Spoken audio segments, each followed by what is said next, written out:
ਭਗਤ ਕਬੀਰ ਸਾਹਿਬ ਦੀ ਪਾਵਨ ਰਸਨਾ ਤੋਂ ਉਚਾਰਨ ਕੀਤਾ ਹੋਏ ਸ਼ਬਦ ਆਪਾਂ ਪਿਛਲੇ ਕਾਫੀ ਸਮੇਂ ਤੋਂ ਲੈ ਕੇ ਸਮਝਣ ਦਾ ਯਤਨ ਕਰ ਰਹੇ ਹਾਂ। ਅੱਜ ਦਾ ਸ਼ਬਦ ਬੜਾ ਹੀ ਪਿਆਰਾ ਸ਼ਬਦ ਹੈ। ਭਗਤ ਕਬੀਰ ਸਾਹਿਬ ਅੱਜ ਦੇ ਪਾਵਨ ਸ਼ਬਦ ਵਿੱਚ ਬਖਸ਼ਿਸ਼ ਕਰਨ ਲੱਗੇ। ਕਹਿੰਦੇ RAM ਜਪੋ ਜੀ ਐਸੇ ਐਸੇ, ਧਰੂ ਪ੍ਰਹਿਲਾਦ ਜਪਿਓ ਹਰ ਜੈਸੇ। ਦੋ ਭਗਤਾਂ ਦਾ ਨਾਮ ਭਗਤ ਕਬੀਰ ਸਾਹਿਬ ਨੇ ਇਸ ਸ਼ਬਦ ਦੇ ਵਿੱਚ ਲਿਆ। ਦੋ ਭਗਤਾਂ ਦੀ ਉਦਾਹਰਨ ਇਸ ਸ਼ਬਦ ਵਿੱਚ ਭਗਤ ਕਬੀਰ ਸਾਹਿਬ ਨੇ ਸਾਨੂੰ ਦਿੱਤੀ ਹੈ ਕਿ ਇਹ ਦੁਨੀਆ ਦੇ ਲੋਕੋ, ਅਗਰ ਤੁਸੀਂ ਆਪਣੀ ਇਸ ਮਨੁੱਖਾ ਜ਼ਿੰਦਗੀ ਨੂੰ ਸੁੱਖ ਦੇ ਨਾਲ ਜਿਉਣਾ ਚਾਹੁੰਦੇ ਹੋ, ਚਿੰਤਾ ਮੁਕਤ ਆਪਣੀ ਜ਼ਿੰਦਗੀ ਜਿਉਣਾ ਚਾਹੁੰਦੇ ਹੋ, ਸਹਿਜ ਦੇ ਨਾਲ ਆਪਣੀ ਇਸ ਜ਼ਿੰਦਗੀ ਨੂੰ ਸੋਹਣੇ ਤਰੀਕੇ ਦੇ ਨਾਲ ਬਤੀਤ ਕਰਨਾ ਚਾਹੁੰਦੇ ਹੋ ਨਾ, ਤੇ ਕਹਿੰਦੇ ਉਸ ਅਕਾਲ ਪੁਰਖ ਪ੍ਰਮਾਤਮਾ ਦੀ ਬੰਦਗੀ ਕੀਤਿਆਂ ਹੀ ਇਹ ਸੁੱਖ ਦੀ ਦਾਤ ਪ੍ਰਾਪਤ ਹੋਵੇਗੀ। ਉਸ ਅਕਾਲ ਪੁਰਖ ਪ੍ਰਮਾਤਮਾ ਦੀ ਬੰਦਗੀ ਕੀਤਿਆਂ ਹੀ ਸਾਡੀ ਜ਼ਿੰਦਗੀ ਦੇ ਅੰਦਰ ਸ਼ਾਂਤੀ ਆਏਗੀ, ਸਹਿਜ ਆਏਗਾ, ਟਿਕਾ ਆਏਗਾ, ਅਡੋਲਤਾ ਆਏਗੀ, ਖੇੜਾ ਪ੍ਰਾਪਤ ਹੋਏਗਾ। ਗੁਰਮੁਖ ਪਿਆਰਿਓ, ਹੁਣ ਅੱਗੇ ਜਾ ਕੇ ਭਗਤ ਕਬੀਰ ਸਾਹਿਬ ਕਹਿੰਦੇ ਪ੍ਰਮਾਤਮਾ ਦਾ ਨਾਮ ਜਪਣਾ ਕਿਵੇਂ ਹੈ। ਪਹਿਲੀ ਗੱਲ, ਜ਼ਿੰਦਗੀ ਨੂੰ ਸੋਹਣੇ ਤਰੀਕੇ ਦੇ ਨਾਲ ਜਿਉਣ ਦੇ ਲਈ ਪ੍ਰਮਾਤਮਾ ਦੇ ਨਾਮ ਦੀ ਬੜੀ ਜ਼ਰੂਰਤ ਹੈ। ਇਹ ਗੱਲ ਸਪਸ਼ਟ ਹੈ, ਕਿਉਂਕਿ ਗੁਰੂ ਤੇਗ ਬਹਾਦਰ ਸਾਹਿਬ ਮਹਾਰਾਜ ਨੇ ਵੀ ਆਪਣੀ ਬਾਣੀ ਵਿੱਚ ਲਿਖਿਆ, ਕਹਿੰਦੇ ਹਰਿ ਕੇ ਨਾਮ ਬਿਨਾ ਦੁਖ ਪਾਵੈ, ਭਗਤ ਬਿਨਾ ਸਹਸਾ ਨਹੀਂ ਚੂਕੈ, ਗੁਰ ਇਹ ਭੇਦ ਬਤਾਵੈ। ਭਾਵ ਗੁਰੂ ਨੇ ਇਹ ਭੇਦ ਦੱਸਿਆ ਕਿ ਮਨੁੱਖ ਪਰਮਾਤਮਾ ਦੇ ਨਾਮ ਤੋਂ ਬਿਨਾ ਜਿੰਨੇ ਮਰਜ਼ੀ ਜ਼ਿੰਦਗੀ ਦੇ ਵਿੱਚ ਆਪਣੀ ਮਨ ਦੀ ਮੱਤ ਪਿੱਛੇ ਲੱਗ ਕੇ ਕਰਮ ਕਰਦਾ ਰਹੇ, ਉਹਨਾਂ ਸਮਾਂ ਦੁਖੀ ਹੋਏਗਾ ਜਿੰਨਾ ਸਮਾਂ ਉਸ ਪ੍ਰਮਾਤਮਾ ਦੀ ਬੰਦਗੀ ਨਹੀਂ ਕਰੇਗਾ, ਉਹਦੀ ਇਬਾਦਤ ਨਹੀਂ ਕਰੇਗਾ, ਉਹਦਾ ਸਿਮਰਨ ਨਹੀਂ ਕਰੇਗਾ। ਗੁਰੂ ਅਰਜਨ ਸਾਹਿਬ ਪਾਤਸ਼ਾਹ ਨੇ ਤੇ ਇੱਥੋਂ ਤੱਕ ਲਿਖਿਆ, ਕਹਿੰਦੇ ਗੱਗਾ ਗੋਬਿੰਦ ਗੁਣ ਰਵੋ, ਸਾਸ ਸਾਸ ਜਪ ਨੀਤ। ਕਹਿੰਦੇ ਉਸ ਪ੍ਰਮਾਤਮਾ ਦੀ ਜਿਹੜੀ ਬੰਦਗੀ ਹੈ, ਉਹਦੀ ਇਬਾਦਤ ਹੈ, ਉਹ ਸਵਾਸ ਸਵਾਸ ਕਰਕੇ ਕਰਿਆ ਕਰ। ਤੇਰਾ ਇੱਕ ਵੀ ਸਵਾਸ ਉਸ ਪ੍ਰਮਾਤਮਾ ਦੀ ਬੰਦਗੀ ਤੋਂ ਬਿਨਾ, ਉਹਦੀ ਇਬਾਦਤ ਤੋਂ ਬਿਨਾ ਗੁਰਮੁਖ ਪਿਆਰਿਓ ਅਜਾਈ ਨਹੀਂ ਜਾਣਾ ਚਾਹੀਦਾ। ਇਸ ਕਰਕੇ ਇੱਥੋਂ ਤੱਕ ਆਪਾਂ ਸਪਸ਼ਟ ਸਮਝਣ ਦਾ ਯਤਨ ਕੀਤਾ ਕਿ ਪ੍ਰਮਾਤਮਾ ਦੇ ਨਾਮ ਤੋਂ ਬਿਨਾ ਸਾਡਾ ਕਦੇ ਵੀ ਆਧਾਰ ਨਹੀਂ ਹੋ ਸਕਦਾ। ਤੇ ਜਿਨ੍ਹਾਂ ਨੇ ਪ੍ਰਮਾਤਮਾ ਦੇ ਨਾਮ ਨੂੰ ਆਪਣੀ ਜ਼ਿੰਦਗੀ ਦਾ ਆਧਾਰ ਬਣਾਇਆ ਨਾ ਗੁਰਮੁਖ ਪਿਆਰਿਓ, ਤੇ ਗੁਰੂ ਅਮਰਦਾਸ ਮਹਾਰਾਜ ਨੇ ਆਨੰਦ ਸਾਹਿਬ ਦੀ ਬਾਣੀ ਵਿੱਚ ਲਿਖਿਆ, ਸਾਚਾ ਨਾਮ ਮੇਰਾ ਆਧਾਰੋ, ਸਾਚ ਨਾਮ ਆਧਾਰ ਮੇਰਾ, ਜਿਨ ਭੁੱਖਾਂ ਸਭ ਗਵਾਈਆਂ। ਕਹਿੰਦੇ ਜਿਸ ਵੀ ਪ੍ਰਾਣੀ ਨੇ ਉਸ ਪ੍ਰਮਾਤਮਾ ਦੇ ਨਾਮ ਨੂੰ ਆਪਣੀ ਜ਼ਿੰਦਗੀ ਦਾ ਆਸਰਾ ਬਣਾਇਆ, ਉਸ ਪ੍ਰਾਣੀ ਦੇ ਅੰਦਰੋਂ ਵਾਸ਼ਨਾਵਾਂ ਦੀ, ਤ੍ਰਿਸ਼ਨਾਵਾਂ ਦੀ ਜਾਂ ਹੋਰ ਦੁਨਿਆਵੀ ਪਦਾਰਥਾਂ ਦੀ ਗੁਰਮੁਖ ਪਿਆਰਿਓ ਕਹਿੰਦੇ ਭੁੱਖ ਖਤਮ ਹੋ ਗਈ। ਸਾਚਾ ਨਾਮ ਮੇਰਾ ਆਧਾਰੋ, ਸਾਚ ਨਾਮ ਆਧਾਰ ਮੇਰਾ, ਜਿਨ ਭੁੱਖਾਂ ਸਭ ਗਵਾਈਆਂ। ਅੱਗੇ ਪਾਤਸ਼ਾਹ ਕਹਿਣ ਲੱਗੇ, ਕਰ ਸ਼ਾਂਤ ਸੁਖ ਮਨ ਆਏ ਵਸਿਆ, ਜਿਨ ਇੱਛਾ ਸਭ ਪੁਜਾਈਆਂ। ਸਦਾ ਕੁਰਬਾਨ ਕੀਤਾ ਗੁਰੂ ਵਿਟਹੋਂ, ਜਿਸ ਦੀਆਂ ਇਹ ਵਡਿਆਈਆਂ। ਭਾਵ ਜਦੋਂ ਹੀ ਅਸੀਂ ਪ੍ਰਮਾਤਮਾ ਦੇ ਨਾਮ ਨੂੰ ਆਪਣੀ ਜ਼ਿੰਦਗੀ ਦਾ ਆਸਰਾ ਬਣਾਵਾਂਗੇ, ਕੱਲ ਤੱਕ ਆਪਾਂ ਇਤਿਹਾਸ ਸਾਂਝਾ ਕੀਤਾ ਸੀ ਨਾ ਗੁਰਮੁਖ ਪਿਆਰਿਓ, ਜਿਨ੍ਹਾਂ ਨੇ ਪ੍ਰਮਾਤਮਾ ਦੇ ਨਾਮ ਨੂੰ ਆਪਣੀ ਜ਼ਿੰਦਗੀ ਦਾ ਆਸਰਾ ਬਣਾਇਆ, ਬੇਸ਼ੱਕ ਉਹਨਾਂ ਨੂੰ ਜੰਡਾਂ ਦੇ ਨਾਲ ਬੰਨ੍ਹ ਕੇ ਸਾੜ ਦਿੱਤਾ ਗਿਆ, पर गुरु ने ऐसी कला वरताई, उस परमात्मा ने ऐसे रंग, ऐसे गुरमुख प्यारे वरताया कि उन्हां नूं बेशक जंड दे नाल जिउंदियां नूं साड़ दिता गया, पर उन्हां गुरमुख प्यारे ने अपनी रसना तो कदे सी नहीं उचारी। भाव कदे दुख नूं अपनी जुबान ते लैके नहीं आंदा। क्यों? क्योंकि जेड़ा भी मनुख उस परमात्मा दे नाल अपने आप नूं जोड़ लैंदा है, उस परमात्मा दे नाम नूं अपनी जिंदगी दा आसरा बना लैंदा। गुरमुख प्यारिओ, परमात्मा उस मनुख नूं दुख महसूस होण ही नहीं दिंदा। अगली बेनती एक होर करां। कई वार अपने विचों कुछ भैन भरा ये कह दिंदे आ कि जी फलाना ते बड़ा नितनेम करदा सी, वो ते हर रोज गुरु घर हाजरी भी भरदा सी, वो ते परमात्मा दा सिमरन बंदगी इबादत भी करदा सी, वो शरीरक तौर ते ओनू रोग क्यों आ गया, वो क्यों बीमार हो गया, ओदी आर्थिक हालत इन्नी क्यों घट गई, लोकां दे ते कारोबार बड़े चलदे पए आ। भाव कई बार समाजिक तौर ते, आर्थिक तौर ते, शरीरक तौर ते गुरमुख प्यारिओ तकलीफां आ जांदियां ने, पर असीं परमात्मा दे नाम जपण दी जिहड़ी कसवट्टी है ना, वो केवल इत्थों तक रखी है कि जिहड़ा परमात्मा दा नाम जपदा है ना, उहनूं जिंदगी च कदे कोई रोग नहीं लगदा, ओदी आर्थिक हाल बड़ी तकड़ी हो जांदी है। नहीं गुरमुख प्यारिओ, जदों तवारीख पढ़ के वेखोगे, जदों गुरबाणी पढ़ोगे, इतिहास दे पन्ने फरोलोगे, शरीरक बीमारियां उन्हां नूं भी आईयां जिन्हां ने परमात्मा दी बंदगी कीती है, शरीरक कष्ट उन्हां नूं भी झल्लने पए जिन्हां ने परमात्मा दी बंदगी कीती, आर्थिक तौर ते भी उन्हां नूं नुकसान भी झल्लने पए जिन्हां ने परमात्मा दी बंदगी कीती। इत्थों तक गुरमुख प्यारिओ समाजिक तौर ते भी उन्हां नूं माफ करना प्यारिओ, इह दुख तकलीफां झल्लणीਆਂ पईਆਂ ਜਿਹੜੇ परमात्मा नाल जुड़े। उदाहरण दे तौर ते तुसीं भाई मंझ दी गल कर लओ। अगे आपां अज दे शब्द दी विचार करदे आ। प्रमाण दे तौर ते भाई मंझ दा जीवन पढ़ लो।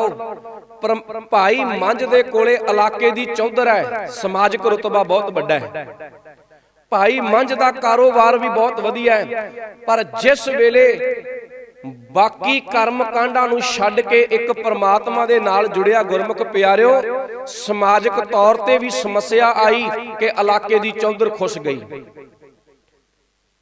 परिवार दे विच माल डंगर दा नुकसान तक भी हो गया। कहण दा भाव, जे तुसीं सब तो वड्डा प्रमाण इतिहास विच वेखना चाहुंदे हो ते धन गुरु गोबिंद सिंह पातशाह दा जीवन पढ़ के वेखिओ। जे शरीरक तौर ते दुख तकलीफां दी गल करिए, जेड़े कष्ट गुरु गोबिंद सिंह महाराज ने अपने शरीर दे उत्ते, अपने तन दे उत्ते झल्ले ने प्यारिओ, ओने कष्ट अज तक माफ करना इतिहास विच पढ़ के वेख लो, किसी प्राणी ने अपने तन ते नहीं चले। फिर परमात्मा दी बंदगी करन दा फायदा की है? क्यों कीती जांदी है परमात्मा दी बंदगी, उहदा सिमरन क्यों कीता जांदा है? याद रखियो गुरमुख प्यारिओ, दुख नूं ते गुरु साहब ने अपनी पावन बाणी विच लिखिया कि दुख दारू सुख रोग पया। भाव दुख आउंदा जरूर है, पर जिहड़ा रब दा प्यारा है, जिहड़ा उस मालिक दी याद विच जिंदगी जिउंदा है ना गुरमुख प्यारिओ, सच जानिओ उहदी मन करके हालत इन्नी स्थिर हो जाती है कि उहदे बारे चाहे जिंदगी च दुख आवे चाहे सुख आवे, ना ते उस सुख दे विच बहुता अपने आप नूं पागल करदा है ते ना दुख दे विच अपने आप नूं बहुता दुखी करदा है। वो इस गल नूं समझ लैंदा है कि आवन जान एक खेल बनाया, आग्याकारी कीनी माया। वो इस सिद्धांत नूं समझ लैंदा है कि जो नर दुख में दुख नहीं मानै, सुख असनेह और भय नहीं जाकै, कंचन माटी मानै। भाव दुख ते सुख नूं वो जिंदगी च बराबर करके मन लैंदा है। इत्थों तक आपां समझिआ कि परमात्मा दा नाम जपना साडे लई किन्ना लाजमी है ते नाम जपण वालियां नूं बख्शिशां की प्राप्त हुंदियां ने। साचा नाम मेरा आधारो, साच नाम आधार मेरा, जिन भुखां सब गवाइयां। कर शांत सुख मन आए वसिया, जिन इच्छा सब पुजाइयां। ते हुण परमात्मा दा नाम जपना किवें है? ਇਹ ਭਗਤ ਕਬੀਰ ਸਾਹਿਬ ਨੇ ਲਿਖਿਆ। ਇੱਕ ਵਾਰੀ ਸਾਰੀ ਸੰਗਤ ਰਲ ਕੇ ਆਓ ਆਪਾਂ ਇਹਨਾਂ ਪਾਵਨ ਦੋ ਤੁਕਾਂ ਦਾ ਪਾਠ ਜਾਪ ਕਰੀਏ। ਕੋਈ ਰਸਨਾ ਵਾਂਝੀ ਨਾ ਰਹੇ, ਸਾਰੇ ਕਿਰਪਾ ਕਰਿਓ। राम जपो जी ऐसे ऐसे, राम जपो जी ऐसे ऐसे, राम वाह वाह। राम जपो जी ऐसे ऐसे, राम जपो जी ऐसे ऐसे।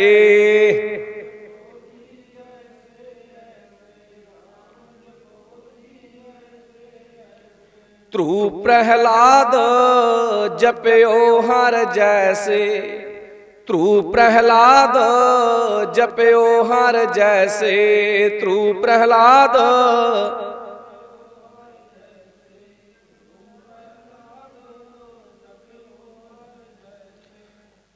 भगत कबीर साहब कहन लगे, राम जपो जी ऐसे ऐसे, परमात्मा दा नाम इदां जपो। ध्रुव प्रहलाद जप्यो हर जैसे, जिमें ध्रुव ने ते प्रहलाद ने परमात्मा दी जिहड़ी बंदगी कीती है, इबादत कीती है। गुरमुख प्यारिओ, ध्रुव अते प्रहलाद दा जिहड़ा जिक्र है ना, इस सनातन मत दे ग्रंथां दे विच मिलदा है। इस ध्रुव अते प्रहलाद दा जिहड़ा प्रमाण भगत कबीर साहब ने बाणी दे विच दित्ता है। असीं इस पासे वल नहीं जाना, असीं अपनी एनर्जी इस चीज ते वेस्ट नहीं करनी कि की ध्रुव ते प्रहलाद होए ने जां नहीं होए, हरनाक्ष इदां होया जां नहीं होया। साडा मकसद केवल इत्थों तक रहना चाहिदा है कि गुरु साहिबाना ने सानू इस कहानी दी कह लो, साखी दी कह लो, प्रमाणता गुरबाणी विच दित्ती है कि भाई जिमें पुरातन ग्रंथ पुराने वेद प्रहलाद ते ध्रुव बारे लिखदे है भी प्रहलाद ते ध्रुव ने इस तरीके नाल परमात्मा नू पाया, तुसी भी उन्हां वांगू परमात्मा दी भगती करो, तुसी भी उस परमात्मा दी मलाप हासिल कर लवोगे। दोनों दे बारे मैं थोड़ा थोड़ा जिक्र करन लग्या। सब तो पहला आपां ध्रुव बारे समझण दा यतन करना। कहंदे एक राजा होया जिहड़ा उन्हां दे जिहड़े पुरातन ग्रंथ ने, जिहड़े उन्हां दे वेद ने, वो लिखदे ने, ये उन्हां दी गल है, वो लिखदे ने। कहंदे एक राजा होया जिहदा नाम है उतानपद। उस राजे दा नाम है उतानपद। उहदे दो विआह ने, दो ओहदियां राणियां ने। एक दा नाम है सुनीति ते दूजी दा नाम है सुरुचि। ये दो ओहदियां राणियां ने, दो ओहदियां पत्नियां ने। दोनों दे घर विच एक एक पुੱਤ ने जन्म लिया, एक एक बच्चे ने जन्म लिया। जिहड़ी सुनीति है इहदे घर विच ध्रुव जन्म लैंदा है ते जिहड़ी सुरुचि है इहदे घर विच उत्तम नाम दा एक बच्चा जन्म लैंदा, उहदा नाम उत्तम रखिया जांदा है। गुरमुख प्यारो, जिहड़ा ये राजा है ना किते जिहड़ी इहदी नेड़ता है, इस सुरुचि दे नाल बहुत ज्यादा इहदी नेड़ता है। सुनीति दे नालों सुरुचि दे नाल इहदी ज्यादा नेड़ता है। एक दिन की होया, जिहड़ा ध्रुव है ये खेडदा खेडदा अपने दोस्तां दे नाल घर दे विच खेडदा खेडदा अपने बाप दी गोद विच आ बैठा, अपने बाप दी बुक्कल विच आके बह गया। हुण जदों ध्रुव सुनीति दी औलाद है, जदों ये अपने बाप दी बुक्कल दे विच आके बैठा है ते मतरेई मां कह लो जां राजे दी जिहड़ी दूसरी पत्नी है, ओने बड़ी ईरखा कीती। ओने बांह तो फड़ के ध्रुव नूं अपने बाप दी बुक्कल विचों उठा दिता। ओनूं ईरखा आई कि इस राजे भाव इस बाप दी जिहड़ी बुक्कल है, इहदे विच मेरे पुत्र केवल उत्तम दी जगह है। ध्रुव क्योंकि जिहड़ा राजा है वो सुरीची नूं ज्यादा प्यार करदा है, उहनूं इंज लगदा सी कि मैं राजे दे ज्यादा नेड़े आ, इस करके राजे दी बुक्कल दे विच मेरे ही पुत्र दा बैठण दा हक है। उहने ध्रुव नूं बांह तो फड़ के उठा के घरों कहंदे बाहर पे उहदी बुक्कल विचों बाहर कर दिता। ध्रुव दा मन कहंदे बड़ा दुखी होया कि मैनूं मेरे बाप दी बुक्कल विचों बाहर कढ दिता। ਕਹਿੰਦੇ ਧਰੂ ਆਪਣੀ ਮਾਂ ਸੁਨੀਤੀ ਨੂੰ ਜਾ ਕੇ ਪੁੱਛਦਾ, ਕਹਿੰਦਾ ਮਾਂ ਮੈਨੂੰ ਇਹ ਦੱਸ ਕਿ ਤੂੰ ਇਸ ਘਰ ਦੇ ਵਿੱਚ ਗੋਲੀ ਬਣ ਕੇ ਆਈ ਹੈ ਜਾਂ ਰਾਣੀ ਬਣ ਕੇ ਆਈ ਹੈ? ਤੂੰ ਰਾਣੀ ਹੈ ਜਾਂ ਗੋਲੀ ਹੈ? ਹੁਣ ਇਹਦਾ ਪ੍ਰਮਾਣ ਭਾਈ ਗੁਰਦਾਸ ਜੀ ਨੇ ਆਪਣੀਆਂ ਪਾਵਨ ਵਾਰਾਂ ਦੇ ਵਿੱਚ ਵੀ ਦਿੱਤਾ ਹੈ। ਭਾਈ ਗੁਰਦਾਸ ਜੀ ਕਹਿੰਦੇ ਹੱਸਦਾ ਘਰ ਆਇਆ, ਧਰੂ ਨਾ ਹੱਸਦਾ ਖੇਡਦਾ ਆਪਦੇ ਘਰ ਵਿੱਚ ਪਹੁੰਚਿਆ, ਕਹਿੰਦੇ ਹੱਸਦਾ ਘਰ ਆਇਆ, ਕਰ ਪਿਆਰ ਪਿਓ ਕੁੱਛੜ ਲੀਤਾ। ਪਿਆਰ ਦੇ ਨਾਲ ਆਪਣੇ ਬਾਪ ਆਪਣੇ ਪਿਓ ਦੀ ਕਹਿੰਦੇ ਬੁੱਕਲ ਦੇ ਵਿੱਚ ਜਾ ਕੇ ਬਹਿ ਗਿਆ। ਬਾਹਾਂ ਪਕੜ ਉਠਾਲਿਆ, ਮਨ ਵਿੱਚ ਰੋਸ ਮਤਰੇਈ ਕੀਤਾ। ਕਹਿੰਦੇ ਮਤਰੇਈ ਮਾਂ ਨੇ ਇੰਨਾ ਰੋਸ ਦਿਖਾਇਆ ਕਿ ਬਾਹ ਫੜ ਕੇ ਉਹਨੂੰ ਬੁੱਕਲ ਦੇ ਵਿੱਚੋਂ ਬਾਹਰ ਕੱਢ ਦਿੱਤਾ। ਬਾਹਾਂ ਪਕੜ ਉਠਾਲਿਆ, ਮਨ ਵਿੱਚ ਰੋਸ ਮਤਰੇਈ ਕੀਤਾ। ਡਡੋਲਕਾ ਮਾਂ ਪੁੱਛੈ ਤੂੰ ਸਾਵਣੀ ਹੈ ਕਿ ਸੁਰੀਤਾ। ਉਹ ਬੱਚਾ ਆਪਣੀ ਮਾਂ ਨੂੰ ਜਾ ਕੇ ਕਹਿਣ ਲੱਗਿਆ, ਮਾਂ ਤੂੰ ਸਾਵਾਣੀ ਹੈ ਕਿ ਸੁਰੀਤਾ ਹੈ? ਤੂੰ ਗੋਲੀ ਬਣ ਕੇ ਆਈ ਹੈ ਕਿ ਤੂੰ ਰਾਣੀ ਬਣ ਕੇ ਆਈ ਹੈ ਇਸ ਘਰ ਦੇ ਵਿੱਚ? ਹੁਣ ਅੱਗੋਂ ਮਾਂ ਨੂੰ ਵੀ ਥੋੜੀ ਪ੍ਰਮਾਤਮਾ ਦੇ ਨਾਮ ਦੀ ਰੰਗਤ ਚੜੀ ਹੋਈ ਹੈ। ਧਿਆਨ ਕਰਿਓ, ਧਰੂ ਦੀ ਜਿਹੜੀ ਮਾਂ ਹੈ ਇਹਦੀ ਮਾਂ ਨੂੰ ਵੀ ਪ੍ਰਮਾਤਮਾ ਦੇ ਨਾਮ ਦੀ ਰੰਗਤ ਚੜੀ ਹੋਈ ਹੈ। ਉਹਨੇ ਈਰਖਾ ਦੇ ਵਸ ਵਿੱਚ ਪੈ ਕੇ ਗੁਰਮੁਖ ਪਿਆਰਿਓ ਇਹ ਨਹੀਂ ਕਿਹਾ ਕਿ ਪੁੱਤ ਇਹ ਤੇਰੀ ਮਤਰੇਈ ਮਾਂ ਹੈ, ਇਹ ਤਾਂ ਤੇਰੇ ਨਾਲ ਇਦਾਂ ਦਾ ਸਲੂਕ ਕਰਦੀ ਪਈ ਹੈ ਤੇ ਤੂੰ ਵੀ ਇਹ ਆਪਣੇ ਸ਼ਰੀਕ ਨੇ ਤੇ ਸ਼ਰੀਕਾਂ ਦੇ ਬਰਾਬਰ ਪੁੱਤ ਅੜ ਕੇ ਰਹੀਦਾ। ਮਾਂ ਨੇ ਇਹ ਸਿੱਖਿਆ ਨਹੀਂ ਦਿੱਤੀ ਗੁਰਮੁਖ ਪਿਆਰਿਓ। ਮਾਂ ਨੇ ਪਤਾ ਆਪਣੇ ਪੁੱਤ ਨੂੰ ਕਿਵੇਂ ਸਮਝਾਇਆ, ਕਹਿੰਦੀ ਪੁੱਤ ਵੇ ਸਾਵਾਣੀ ਹਾਂ ਜਨਮ ਦੀ, ਹੈ ਤਾਂ ਮੈਂ ਜਨਮ ਤੋਂ ਲੈ ਕੇ ਰਾਣੀ, ਮੈਂ ਰਾਜਿਆਂ ਦੇ ਘਰ ਵਿੱਚ ਜੰਮੀ ਤੇ ਇੱਕ ਰਾਜੇ ਦੀ ਮੈਂ ਪਤਨੀ ਆ, ਮੈਂ ਰਾਣੀ ਆ। ਸਾਵਾਣੀ ਹਾਂ ਜਨਮ ਦੀ, ਨਾਮ ਨਾ ਭਗਤੀ ਕਰਮ ਦ੍ਰਿੜੀਤਾ। ਬਸ ਕਾਰਨ ਇੱਕੋ ਹੀ ਹੈ ਕਿ ਨਾ ਪੁੱਤ ਮੈਂ ਪ੍ਰਮਾਤਮਾ ਦੀ ਬੰਦਗੀ ਕੀਤੀ ਤੇ ਨਾ ਮੈਂ ਉਸ ਰੱਬ ਦਾ ਨਾਮ ਜਪਿਆ ਜਿਹਦੇ ਕਰਕੇ ਅੱਜ ਮੇਰੀ ਇਹ ਹਾਲਤ ਹੋ ਗਈ ਹੈ। ਮਾਂ ਨੇ ਸਮਝਾਇਆ, ਕਹਿੰਦੀ ਪੁੱਤ ਜੰਮੀ ਤਾਂ ਮੈਂ ਰਾਜਿਆਂ ਦੇ ਘਰ ਵਿੱਚ ਆ, ਵਿਆਹੀ ਵੀ ਮੈਂ ਰਾਜੇ ਨੂੰ ਗਈ ਆ, ਪਰ ਮੈਂ ਪ੍ਰਮਾਤਮਾ ਦਾ ਨਾਮ ਨਹੀਂ ਜਪਿਆ। ਕੀ ਕਰਾਂ? ਰਾਜਿਆਂ ਦੇ ਘਰ ਵਿੱਚ ਜੰਮਿਆ ਵੀ ਕੀ ਕਰੇਗਾ ਜੇ ਪ੍ਰਮਾਤਮਾ ਦਾ ਨਾਮ ਨਹੀਂ ਜਪਿਆ? ਤੇ ਮੇਰੀ ਹਾਲਤ ਤੇ ਇਹ ਹੋਣੀ ਹੈ। ਹੁਣ ਵੇਖੋ ਕਿੰਨੀ ਸੋਹਣੀ ਸਿੱਖਿਆ ਮਾਂ ਨੇ ਆਪਣੇ ਪੁੱਤਰ ਨੂੰ ਦਿੱਤੀ। ਅੱਗੇ ਕਹਿਣ ਲੱਗੇ, ਜਦੋਂ ਧਰੂ ਨੇ ਫਿਰ ਆਪਣੀ ਮਾਂ ਨੂੰ ਪੁੱਛਿਆ, ਕਹਿੰਦਾ ਮਾਂ ਕਿਸ ਉਦਮ ਤੇ ਰਾਜ ਮਿਲੈ, ਸ਼ਤਰੂ ਤੇ ਸਭ ਹੋਵਨ ਮੀਤਾ। ਮਾਂ ਫਿਰ ਤੂੰ ਮੈਨੂੰ ਹੁਣ ਇਹ ਗੱਲ ਦੱਸ, ਮੈਂ ਕਿਹੜਾ ਉਦਮ ਕਰਾਂ? ਕਹਿੰਦੇ ਕਿਸ ਉਦਮ ਤੇ ਰਾਜ ਮਿਲੈ।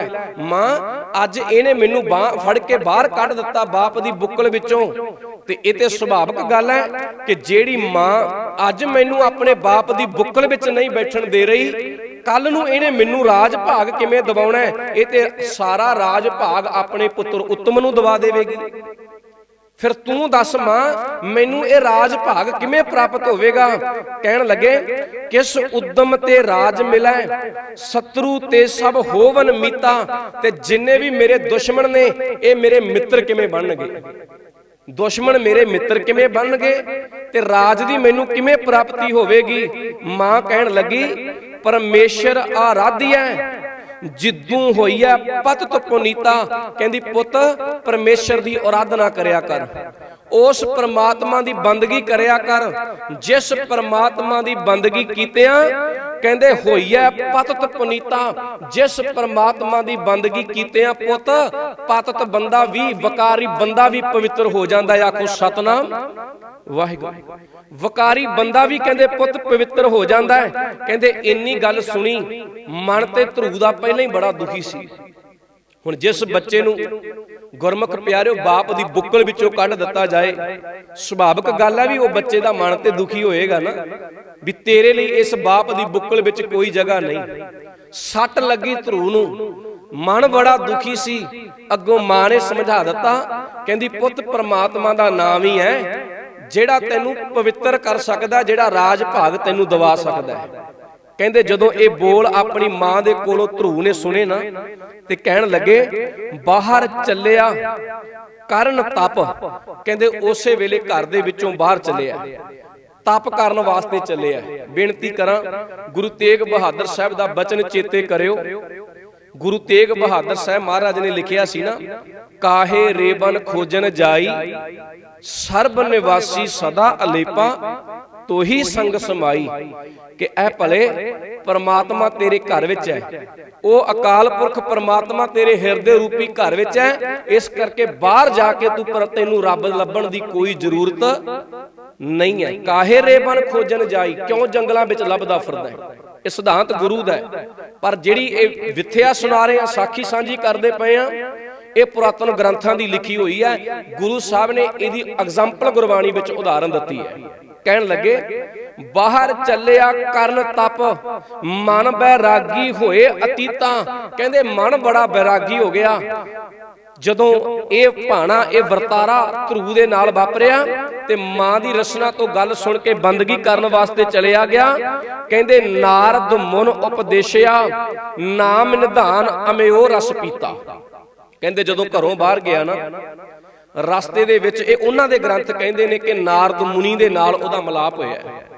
ਜਦੋਂ ਨਾਰਦ ਮੁਨੀ ਦੇ ਨਾਲ ਮਿਲਾਪ ਹੋਇਆ ਤੇ ਕਹਿੰਦੇ ਉਹ ਨਾਰਦ ਮੁਨੀ ਨੇ ਭਗਤ ਧਰੂ ਨੂੰ ਪਰਮਾਤਮਾ ਦਾ ਨਾਮ ਜਪਣ ਦੀ ਜੁਗਤੀ ਦੱਸ ਦਿੱਤੀ। ਕੇਵਲ ਆਪਾਂ ਇਹਦੇ ਵਿੱਚੋਂ ਤੱਤ ਲੈਣਾ, ਨਾਰਦ ਮੁਨੀ ਨੇ ਕਹਿੰਦੇ ਧਰੂ ਨੂੰ ਪਰਮਾਤਮਾ ਦਾ ਨਾਮ ਜਪਣ ਦੀ ਜਦੋਂ ਜੁਗਤੀ ਦੱਸੀ ਨਾ, ਨਾਰਦ ਮੁਨ ਉਪਦੇਸ਼ਿਆ, ਨਾਮ ਨਿਧਾਨ ਅਮਿਓ ਰਸ ਪੀਤਾ, ਪਿੱਛੋਂ ਰਾਜੇ ਸੱਦਿਆ, ਅਬ ਚੱਲ ਰਾਜ ਕਰੋ ਨਿਤ ਨੀਤਾ। ਕਹਿੰਦੇ ਜਦੋਂ ਨਾਰਦ ਮੁਨੀ ਨੇ ਪਰਮਾਤਮਾ ਦਾ ਨਾਮ ਜਪਣ ਦੀ ਸਿੱਖਿਆ ਦਿੱਤੀ ਤੇ ਧਰੂ ਨੇ ਪਰਮਾਤਮਾ ਦੀ ਬੰਦਗੀ ਕਰਨੀ ਆਰੰਭ ਕਰ ਦਿੱਤੀ।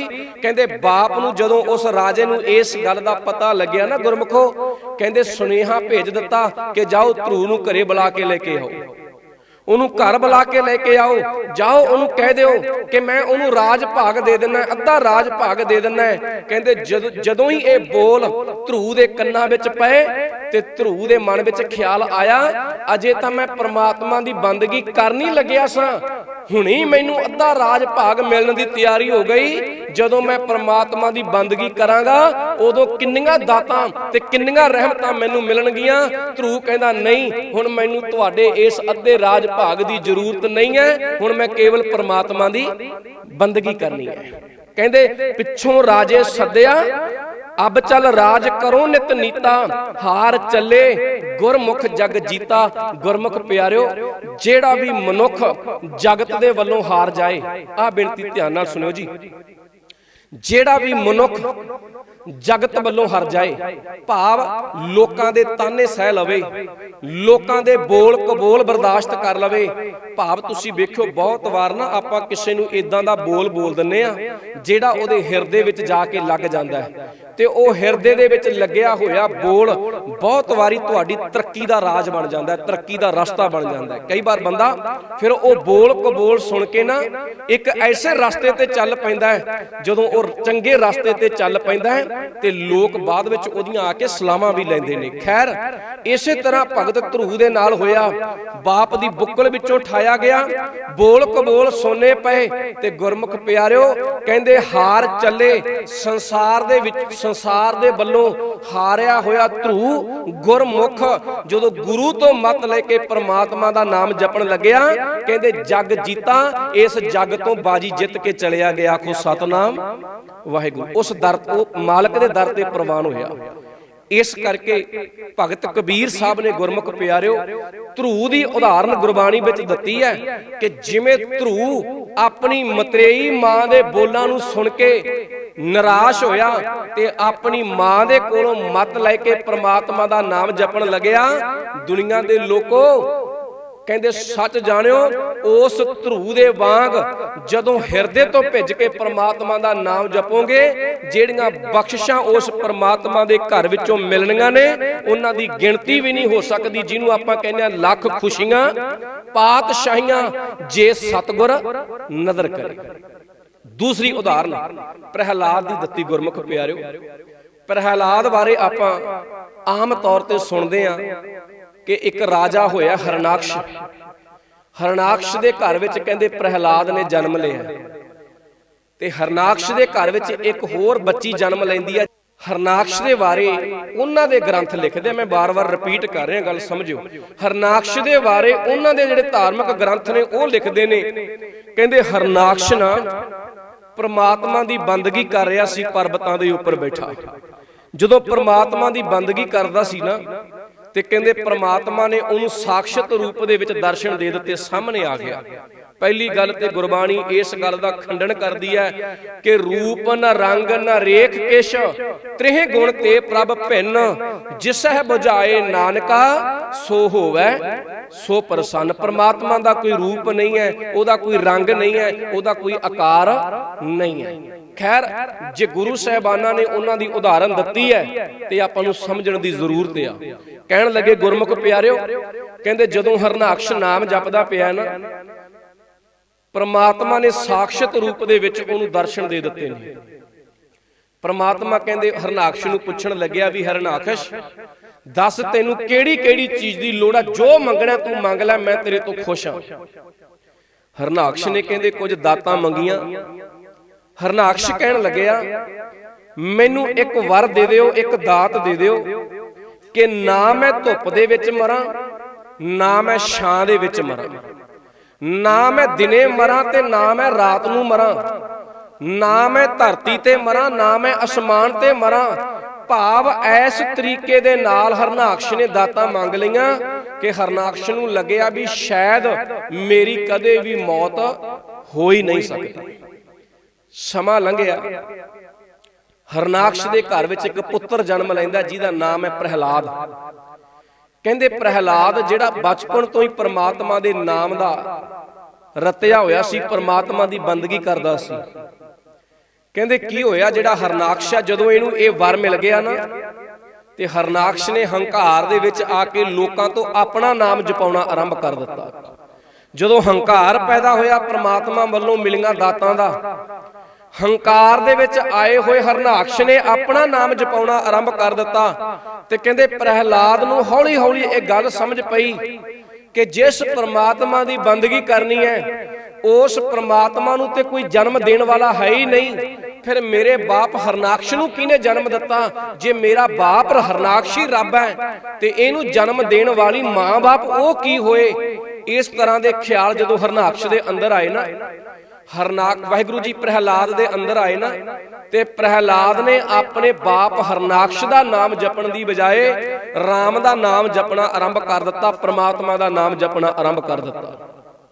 ਜਦੋਂ ਕਹਿੰਦੇ ਪ੍ਰਹਿਲਾਦ ਨੂੰ ਪਾਂਧੇ ਦੇ ਕੋਲ ਪੜਨ ਵਾਸਤੇ ਲਾਇਆ ਗਿਆ, ਜਦੋਂ ਪਾਂਧੇ ਦੇ ਕੋਲ ਪੜਨ ਵਾਸਤੇ ਲਾਇਆ ਗਿਆ ਨਾ ਗੁਰਮੁਖ ਪਿਆਰਿਓ, ਤੇ ਪ੍ਰਹਿਲਾਦ ਉਸ ਪਾਂਧੇ ਦੇ ਕੋਲ ਬੈਠਾ ਵੀ ਪ੍ਰਮਾਤਮਾ ਦਾ ਨਾਮ ਜਪੇ, ਉਹਦੀ ਬੰਦਗੀ ਕਰੇ। ਪਾਂਧੇ ਨੇ ਸਮਝਾਇਆ, ਕਹਿੰਦੇ ਪੁੱਤ ਪ੍ਰਹਿਲਾਦ, ਕਹਿੰਦੇ ਸਾਰੀ ਦੁਨੀਆ ਤੇ ਤੇਰੇ ਬਾਪ ਹਰਨਾਕਸ਼ ਦਾ ਨਾਮ ਜਪਦੀ ਪਈ ਹੈ, ਤੂੰ ਆਪਣੇ ਬਾਪ ਦਾ ਨਾਮ ਕਿਉਂ ਨਹੀਂ ਜਪਦਾ ਪਿਆ? ਤੂੰ ਉਹਦਾ ਸਿਮਰਨ ਕਿਉਂ ਨਹੀਂ ਕਰਦਾ ਪਿਆ? ਤੇ ਕਹਿੰਦੇ ਉਸ ਵੇਲੇ ਪ੍ਰਹਿਲਾਦ ਕਹਿਣ ਲੱਗਿਆ, ਨਹੀਂ, ਮੇਰਾ ਬਾਪ ਅਸਲ ਵਿੱਚ ਉਹ ਭਗਵਾਨ ਨਹੀਂ ਹੈ ਜਿਹੜੇ ਭਗਵਾਨ ਦੀ ਮੈਂ ਬੰਦਗੀ ਕਰਦਾ ਪਿਆ। ਮੈਂ ਉਸ ਪ੍ਰਮਾਤਮਾ ਦੀ ਬੰਦਗੀ ਕਰਦਾ ਜਿਹੜਾ ਕਦੇ ਜੰਮਦਾ ਮਰਦਾ ਨਹੀਂ ਹੈ, ਮੈਂ ਉਹਦੀ ਬੰਦਗੀ ਕਰਦਾ ਪਿਆ। ਪਾਂਡੇ ਦੇ ਸਮਝਾਉਣ ਤੇ ਪ੍ਰਹਿਲਾਦ ਨੇ ਜਦੋਂ ਜਵਾਬ ਦੇ ਦਿੱਤਾ ਨਾ, ਤੇ ਪਾਂਡੇ ਨੇ ਜਾ ਕੇ ਹਰਨਾਕਸ਼ ਨੂੰ ਸ਼ਿਕਾਇਤ ਕੀਤੀ ਕਿ ਤੇਰਾ ਪੁੱਤ ਤੇਰੇ ਤੋਂ ਬਾਗੀ ਹੋ ਗਿਆ, ਤੇਰਾ ਪੁੱਤ ਤੇਰੇ ਤੋਂ ਬਾਗੀ ਹੋਇਆ, ਉਹ ਤੇਰੇ ਆਖੇ ਨਹੀਂ ਲੱਗਦਾ, ਉਹ ਤੇਰਾ ਨਾਮ ਨਹੀਂ ਜਪਦਾ। ਤਵਾਰੀਖ ਉਹਨਾਂ ਦੇ ਜਿਹੜੇ ਧਾਰਮਿਕ ਗ੍ਰੰਥ ਨੇ ਉਹ ਲਿਖਦੇ ਨੇ, ਕਹਿੰਦੇ ਫਿਰ ਹਰਨਾਕਸ਼ ਨੇ ਪਹਿਲਾਂ ਉਹਨੂੰ ਸਮਝਾਉਣ ਦਾ ਯਤਨ ਕੀਤਾ, ਵੱਖੋ ਵੱਖਰੇ ਤਰ੍ਹਾਂ ਦੇ ਉਹਨੇ ਉਪਾਅ, ਉਹ ਕੁਝ ਕਿਤੇ ਇੱਥੋਂ ਤੱਕ ਲਿਖਦੇ ਨੇ, ਕਹਿੰਦੇ ਜਦੋਂ ਉਹ ਨਾ ਮੰਨਿਆ ਤੇ ਉਹਨੂੰ ਚੁੱਕ ਕੇ ਸਮੁੰਦਰ ਦੇ ਵਿੱਚ ਸੁੱਟ ਦਿੱਤਾ ਗਿਆ ਵੀ ਇਹਨੂੰ ਡੁਬੋ ਕੇ ਆਪੇ ਮਰ ਜਾਏਗਾ। ਕਿਉਂਕਿ ਕਹਿੰਦੇ ਹਰਨਾਕਸ਼ ਨੂੰ ਇਸ ਗੱਲ ਦਾ ਡਰ ਸੀ ਕਿ ਜਿਵੇਂ ਮੇਰਾ ਪੁੱਤ ਪ੍ਰਹਿਲਾਦ ਮੇਰੇ ਤੋਂ ਬਾਗੀ ਹੋ ਗਿਆ, ਇਹਦੇ ਪਿੱਛੇ ਲੱਗ ਕੇ ਬਾਕੀ ਖਲਕ, ਬਾਕੀ ਜਿਹੜੀ ਦੁਨੀਆ ਇਹ ਵੀ ਬਾਗੀ ਨਾ ਹੋ ਜਾਏ। ਉਹਨੇ ਸੋਚਿਆ ਮੈਂ ਆਪਣੇ ਪੁੱਤ ਨੂੰ ਮਰਵਾ ਹੀ ਦੇਵਾਂ। ਕਹਿੰਦੇ ਪ੍ਰਹਿਲਾਦ ਨੂੰ ਚੁੱਕ ਕੇ ਉਹਨਾਂ ਨੇ ਕਿਸੇ ਸਮੁੰਦਰ ਵਿੱਚ ਸੁੱਟ ਦਿੱਤਾ। ਉਹਨਾਂ ਦੇ ਮੁਤਾਬਕ ਕਹਿੰਦੇ ਪ੍ਰਮਾਤਮਾ ਬੌੜਿਆ, ਸਮੁੰਦਰ ਦੀਆਂ ਛੱਲਾਂ ਨੇ ਫਿਰ ਧੱਕ ਕੇ ਪ੍ਰਹਿਲਾਦ ਨੂੰ ਕਿਨਾਰੇ ਤੇ ਭੇਜ ਦਿੱਤਾ, ਭਾਵ ਡੁੱਬ ਕੇ ਮਰਿਆ ਨਹੀਂ। फिर कहते होलका नूं भी ये वर प्राप्त होया सी, ध्यान करके सुनियो, होलका नूं भी ये वर प्राप्त होया सी कि होलका नूं अग कदे भी साड़ नहीं सकदी, मचा नहीं सकदी। ते उन्हां ने हुण जुगती खेडी, कहते होलका नूं ते वर मिलिया होया, होलका ते मच नहीं सकदी। इउं करो, होलका दी बुक्कल दे विच प्रहलाद नूं बिठा दिओ ते होलका नूं जिउंदी नूं अग ला दिओ। होलका ने ते बाची जाना, प्रहलाद ने मच जाना, सड़ जाना। कहंदे होया कि एक कारज रचिया गया, लोकां नूं इकट्ठे कीता गया, क्योंकि हरनाकश नूं इंज सी भी अज अग दे जदों अगन भेंट होएगा, इहदी मौत होएगी ते लोक खुशी दे विच नच्चणगे भी वेखो हरनाकश ही रब है। प्रहलाद जे रब हुंदा, जे कोई होर रब हुंदा ते अज प्रहलाद नूं बचा लैंदा। वेखो अज ये मच गया। उन्हां दे मन दा ये भुलेखा सी कि शायद प्रहलाद मच जाएगा ते साडी धी होलका बच जाएगी। लोक इकट्ठे कीते गए, रंग लिआंदे गए, ढोल लिआंदे गए वजाउण वास्ते कि अज नच्चांगे, भंगड़े पावांगे, ये मर जाएगा। कहंदे जदों होलका ने चौंकड़ी मारी, बुक्कल दे विच प्रहलाद नूं बिठा दिता गया। जिवें ही कहंदे होलका नूं अगन भेंट कीता गया ना, कहंदे होलका जिहदे बारे कहंदे सी जिहनूं वर प्राप्त होया सी भी अग दे विच नहीं मचेगी, ਉਹ ਹੋਲਕਾ मच गई ते प्रहलाद ਉਹਦੇ ਵਿੱਚ ਹੀ ਜਿਉਂਦਾ बैठा रह गया। ਹੁਣ ਕਹਿੰਦੇ ਉਸ ਵੇਲੇ ਉੱਥੇ ਰੌਲਾ ਪਾ ਦਿੱਤਾ ਗਿਆ। ਵੇਖੋ ਬੇਈਮਾਨੀ ਆ ਜਿਹੜੀ ਆਉਣ ਵਾਲੇ ਦਿਨਾਂ ਵਿੱਚ ਹੋਲੀ ਦਾ ਤਿਉਹਾਰ ਆ ਰਿਹਾ ਨਾ, ਇਹ ਇੱਥੋਂ ਆਰੰਭ ਹੁੰਦਾ। ਧਿਆਨ ਕਰਿਓ, ਇਹ ਸਾਡੇ ਲੋਕ ਐਵੇਂ ਰੰਗ ਨਾਲ ਇੱਥੇ ਲਿਬੜਦੇ ਫਿਰਦੇ ਰਹਿੰਦੇ ਨੇ। ਧਿਆਨ ਕਰਕੇ ਸੁਣਿਓ, ਉੱਥੇ ਰੰਗ ਲਿਆਂਦੇ ਗਏ, ਢੋਲ ਲਿਆਂਦੇ ਗਏ ਕਿ ਅੱਜ ਹਰਨਾਕਸ਼ ਦੀ ਜਿੱਤ ਹੋਏਗੀ ਤੇ ਢੋਲ ਵਜਾਏ ਜਾਣਗੇ, ਇੱਕ ਦੂਜੇ ਤੇ ਰੰਗ ਪਾਏ ਜਾਣਗੇ, ਖੁਸ਼ੀ ਮਨਾਈ ਜਾਏਗੀ। ਜਦੋਂ ਕਹਿੰਦੇ ਹੋਲਿਕਾ ਮਚ ਗਈ ਤੇ प्रहलाद बच गया ना, गुरमुख प्यारिओ, कहना ते ये सी कि भी प्रहलाद है, प्रहलाद है, प्रहलाद है, भी प्रहलाद जित गया। ਉਹਦੇ नाम दे सोले गाउने सी, बल्कि इन्हां ने इत्थों तक नीवें पद्धर दी राजनीति खेडी कि लोकां दे विच अपना नाम चलाउण दे लई कहंदे उसे वेले होलिका दा नाम उचारना शुरू कर दिता भी होलिका होलिका होलिका बच गई। भाव उस दिन तो जदों होलिका होलिका कह के पुकारिया गया, ढोल वजाउणे आरंभ कर दिते, एक दूजे ते रंग पाउणे आरंभ कर दिते। किसे ने नेड़े आके वेखण दी जुरत नहीं कीती भी दोनां दे विचों मचिया कौन है ते बचिया कौन है।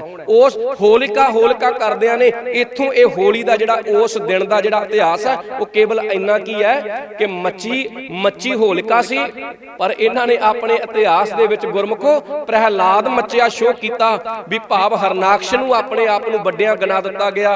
पता नहीं साडे लोक किहड़े भुलेखे दे विच अज भी उन्हां रंगां दे विच होली वाले दिन खेडदे फिरदे रहिंदे। गुरु साहिबाना ने बड़ी लंबी दूर दृष्टि दे नाल फैसला लिया।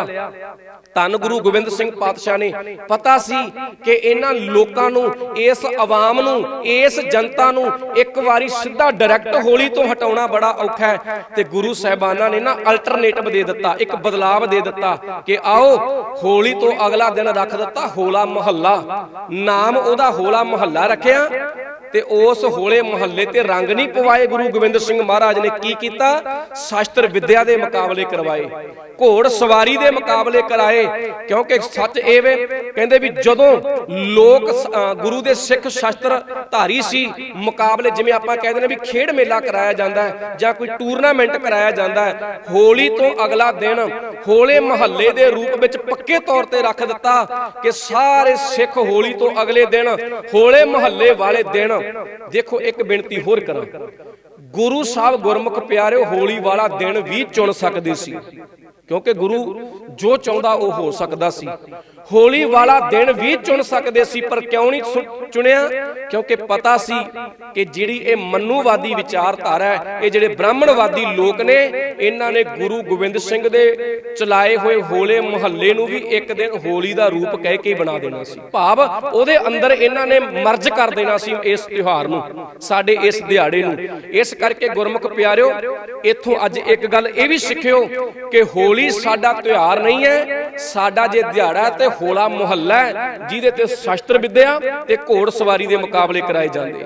ਇਸ ਤਰ੍ਹਾਂ ਗੁਰਮੁਖ ਪਿਆਰਿਓ ਪ੍ਰਹਿਲਾਦ ਦੇ ਨਾਲ ਹੋਰ ਬੜੀਆਂ ਘਟਨਾਵਾਂ ਜੋੜੀਆਂ ਗਈਆਂ ਵੀ ਇੱਕ ਥੰਮ ਦੇ ਨਾਲ ਬੰਨਣ ਦਾ ਜਦੋਂ ਕੋਸ਼ਿਸ਼ ਕੀਤੀ ਗਈ, ਅੱਗ ਲਾ ਕੇ ਉਹਨੂੰ ਪਿੱਲਰ ਨੂੰ ਗਰਮ ਕਰਕੇ ਵੀ ਜਦੋਂ ਕਿਹਾ ਗਿਆ ਵੀ ਤੈਨੂੰ ਹੱਥ ਪਾ ਲੈ, ਪ੍ਰਹਿਲਾਦ ਨੇ ਉਸ ਪਿੱਲਰ ਨੂੰ ਵੀ ਹੱਥ ਪਾ ਲਏ ਤਾਂ ਵੀ ਉਹਦੀ ਮੌਤ ਨਹੀਂ ਹੋਈ, ਭਾਵ ਪ੍ਰਮਾਤਮਾ ਨੇ ਉਹਦੀ ਰੱਖਿਆ ਕੀਤੀ। ਇਹ ਸਾਰਾ ਜਿੰਨੀ ਵੀ ਆਪਾਂ ਕਹਾਣੀ ਤੁਹਾਡੇ ਨਾਲ ਸਾਂਝੀ ਕੀਤੀ ਹੈ ਇਹ ਉਹਨਾਂ ਦੇ ਗ੍ਰੰਥਾਂ ਦੀ ਲਿਖੀ ਹੋਈ ਆ, ਆਪਾਂ ਉਹ ਸਮਝ ਸਾਂਝੀ ਕੀਤੀ ਹੈ। ਆਪਾਂ ਇਹਦੇ ਵਿੱਚੋਂ ਕੇਵਲ ਇੰਨਾ ਕੁ ਸਮਝਣ ਦਾ ਯਤਨ ਕਰਨਾ ਹੈ ਕਿ ਜਿਵੇਂ ਧਰੂ ਆਪਣੀ ਮਤਰੇਈ ਮਾਂ ਦੇ ਬੋਲਾਂ ਤੋਂ ਦੁਖੀ ਹੋ ਕੇ ਤੇ ਆਪਣੀ ਸਕੀ ਮਾਂ ਵੱਲੋਂ ਦਿੱਤੀ ਹੋਈ ਮੱਤ ਦੇ ਨਾਲ ਪ੍ਰਮਾਤਮਾ ਦੇ ਨਾਮ ਜਪਣ ਲੱਗ ਪਿਆ, ਜਿਵੇਂ ਪ੍ਰਹਿਲਾਦ ਕਹਿੰਦੇ ਆਪਣੇ ਬਾਪ ਹਰਨਾਕਸ਼ ਤੋਂ ਬਾਗੀ ਹੋ ਕੇ ਇੱਕ ਬੰਦੇ ਨੂੰ ਰੱਬ ਮੰਨਣ ਦੀ ਬਜਾਏ ਉਹਨੇ ਉਸ ਪ੍ਰਮਾਤਮਾ ਨੂੰ ਸਿਮਰਿਆ ਜਿਹੜਾ ਸਭਨਾਂ ਦੇ ਵਿੱਚ ਰਮਿਆ ਹੋਇਆ। ਗੁਰਮੁਖ ਪਿਆਰਿਓ ਇਹਨਾਂ ਦੋਨਾਂ ਦੀ ਉਦਾਹਰਨ ਦੇ ਕੇ ਭਗਤ ਕਬੀਰ ਸਾਹਿਬ ਕਹਿਣ ਲੱਗੇ,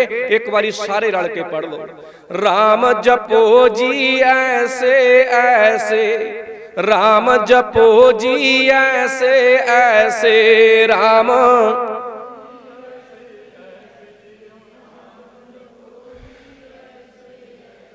ध्रुव प्रहलाद जप्यो हर जैसे, ध्रुव प्रहलाद जप्यो हर जैसे, ध्रुव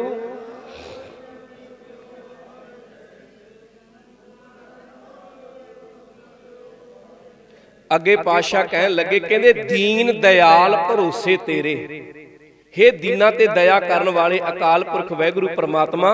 ਹੁਣ ਭਗਤ ਕਬੀਰ ਸਾਹਿਬ ਦਾ ਅੱਗੇ ਸੁਣਿਓ ਬੋਲ, ਹੇ ਕਹਿੰਦੇ ਦੀਨਾਂ ਤੇ ਦਇਆ ਕਰਨ ਵਾਲੇ ਹੇ ਅਕਾਲ ਪੁਰਖ ਵਾਹਿਗੁਰੂ, ਦੀਨ ਦਿਆਲ ਭਰੋਸੇ ਤੇਰੇ, ਮੈਂ ਤੇਰੇ ਤੇ ਭਰੋਸਾ ਕਰਕੇ ਤੇਰੇ ਤੇ ਯਕੀਨ ਕਰਕੇ ਸਭ ਪਰਿਵਾਰ ਚੜਾਇਆ ਬੇੜੇ। ਇਹਨੂੰ ਵੀ ਇੱਕ ਵਾਰੀ ਸਾਰੇ ਪੜ੍ਹ ਲਓ। ਦੀਨ ਦਿਆਲ ਭਰੋਸੇ ਤੇਰੇ, ਦੀਨ ਦਿਆਲ ਭਰੋਸੇ ਤੇਰੇ, ਦੀਨ ਵਾਹ ਵਾਹ,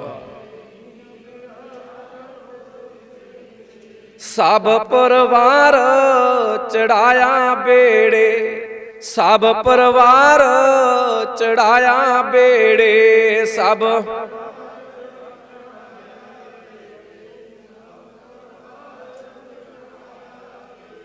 ਕਿਹੜਾ ਪਰਿਵਾਰ ਬੇੜੇ ਦੇ ਵਿੱਚ ਚੜਾਇਆ, ਭਾਵ ਹੈ ਦੀਨਾਂ ਤੇ ਦਇਆ ਕਰਨ ਵਾਲੇ ਵਾਹਿਗੁਰੂ।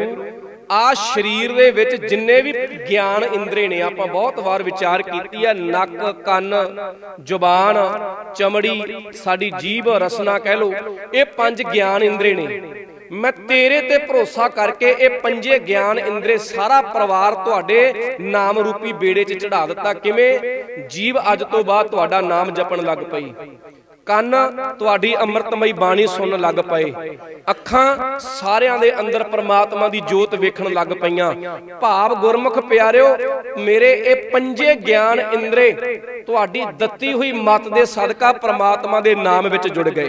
ਕਹਿਣ ਲੱਗੇ ਦੀਨ ਦਿਆਲ ਭਰੋਸੇ ਤੇਰੇ, ਸਭ ਪਰਿਵਾਰ ਚੜਾਇਆ ਬੇੜੇ, ਜਾ ਤਿਸ ਭਾਵੈ ਤਾਂ ਹੁਕਮ ਮਨਾਵੈ, ਇਸ ਬੇੜੇ ਕੋ ਪਾਰ ਲੰਘਾਵਾ। ਜਦੋਂ ਤੈਨੂੰ ਸਾਡੀ ਕੀਤੀ ਹੋਈ ਬੰਦਗੀ ਭਾ ਗਈ, ਸਾਡਾ ਜ਼ਿੰਦਗੀ ਜਿਉਣ ਦਾ ਤਰੀਕਾ ਤੁਹਾਨੂੰ ਪ੍ਰਵਾਨ ਹੋ ਗਿਆ। ਪਾਤਸ਼ਾਹ ਕਹਿੰਦੇ ਜਾਤ ਇਸ ਭਾਵੈ, ਜਦੋਂ ਉਸ ਵਾਹਿਗੁਰੂ ਨੂੰ ਭਾ ਜਾਂਦਾ ਹੈ ਤਾਂ ਹੁਕਮ ਮਨਾਵੇ। ਗੁਰੂ ਉਹਦੇ ਤੋਂ ਆਪਣਾ ਹੁਕਮ ਮਨਾ ਲੈਂਦਾ ਹੈ। ਕਿਹੜਾ ਹੁਕਮ? ਕਿ ਹੁਕਮ ਹੈ ਅੰਦਰ ਸਭ ਕੋ, ਬਾਹਰ ਹੁਕਮ ਨਾ ਕੋਏ। ਉਹ ਹੁਕਮ ਗੁਰੂ ਸਾਹਿਬ ਉਸ ਪ੍ਰਾਣੀ ਤੋਂ ਮਨਾ ਲੈਂਦੇ ਨੇ, ਇਸ ਬੇੜੇ ਕੋ ਪਾਰ ਲੰਘਾਵੇ। ਫਿਰ ਇਹ ਜ਼ਿੰਦਗੀ ਮਨੁੱਖਾ ਜ਼ਿੰਦਗੀ ਰੂਪੀ ਜਿਹੜਾ ਬੇੜਾ ਇਹ ਪਾਰ ਲੰਘ ਜਾਂਦਾ ਹੈ। ਗੁਰ ਪ੍ਰਸਾਦ ਐਸੀ ਬੁੱਧ ਸਮਾਨੀ, ਚੂਕ ਗਈ ਫਿਰ ਆਵਣ ਜਾਨੀ। ਗੁਰੂ ਦੀ ਕਿਰਪਾ ਦੇ ਨਾਲ ਉਹ ਮਹਾਨ ਗਿਆਨ ਮੇਰੀ ਸੁਰਤ ਦੇ ਵਿੱਚ ਸਮਾ ਗਿਆ। ਚੂਕ ਗਈ ਫਿਰ ਆਵਣ ਜਾਨੀ, ਭਾਵ ਜਿਉਣ ਮਰਨ ਮੇਰਾ ਕੱਟ ਦਿੱਤਾ ਗਿਆ। ਮੈਂ ਇਹ ਜਿਉਂਦੇ ਜੀ ਇਸ ਜ਼ਿੰਦਗੀ ਦੇ ਵਿੱਚ ਮੁਕਤ ਹੋ ਗਿਆ। ਕਹੋ ਕਬੀਰ ਭਜ ਸਾਰੰਗ ਪਾਨੀ, ਔਰ ਵਾਰ ਪਾਰ ਸਭ ਏਕੋ ਦਾਨੀ। हे ਕਬੀਰ ਉਸ ਸ੍ਰਿਸ਼ਟੀ ਦੇ ਮਾਲਕ ਨੂੰ ਭਜਨ ਕਰਿਆ ਕਰ, ਉਹਦੀ ਬੰਦਗੀ ਕਰਿਆ ਕਰ, ਉਹਨੂੰ ਧਿਆਇਆ ਕਰ। ਔਰ ਵਾਰ ਪਾਰ ਸਭ ਏਕੋ ਦਾਨੀ। ਆਪਣੇ ਹਿਰਦੇ ਦੇ ਅੰਦਰ ਇਹ ਗੱਲ ਵਸਾਲ ਹੈ ਕਿ ਉਰਵਾਰ ਉਰਲਾ ਤੇ ਪਰਲਾ ਪਾਸਾ, ਭਾਵ ਲੋਕ ਤੇ ਪਰਲੋਕ ਦੇ ਵਿੱਚ ਜੇਕਰ ਕੋਈ ਸਹਾਈ ਹੁੰਦਾ ਹੈ ਤੇ ਉਹ ਕੇਵਲ ਪ੍ਰਮਾਤਮਾ ਦਾ ਨਾਮ ਹੈ। ਇਸ ਕਰਕੇ ਦੁਨੀਆ ਦੇ ਬਾਕੀ ਓੜ ਫੋੜ ਛੱਡ ਤੇ ਇੱਕ ਪ੍ਰਮਾਤਮਾ ਦੇ ਨਾਮ ਨਾਲ ਜੁੜਨ ਦਾ ਯਤਨ ਕਰ। ਸ਼ਬਦ ਵਿਚਾਰ ਕਰਦਿਆਂ ਹੋਈਆਂ ਬੇਅੰਤ ਪ੍ਰਕਾਰ ਦੀਆਂ ਭੁੱਲਾਂ ਚੁੱਕਾਂ ਦੀ ਖਿਮਾ ਗੁਰੂ ਕੀ ਸੰਗਤ ਅਤੇ ਗੁਰੂ ਜੀ ਬਖਸ਼ਣ ਯੋਗ ਨੇ ਬਖਸ਼ ਲੈਣਾ ਜੀ। ਬੁਲਾਓ ਜੀ ਫਤਿਹ। ਵਾਹਿਗੁਰੂ ਜੀ ਕਾ ਖਾਲਸਾ, ਵਾਹਿਗੁਰੂ ਜੀ ਕੀ ਫਤਿਹ।